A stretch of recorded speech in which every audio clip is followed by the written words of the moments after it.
Nakakaloka ha. Hindi ito pwede, Trey. Kailangan niyang magtrabaho. Ikaw nagsabi. Rex, nakataya rito ang pangalan mo sa pelikula.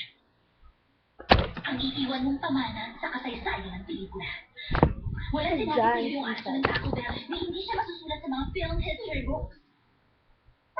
Taba ko. Dito, oh. Hindi ko akalain ganun siya sa aso mo. Ipasutan natin yung taksida niya.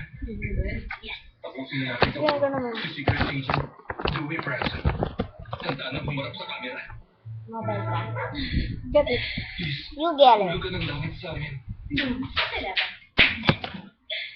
Camera 1 ready! Camera 2 standing by. 3 and 4, ready na! Yung masayang pangyayari na nagiging isang sakunod. Double do, real 171, scene 87, take 1, speed!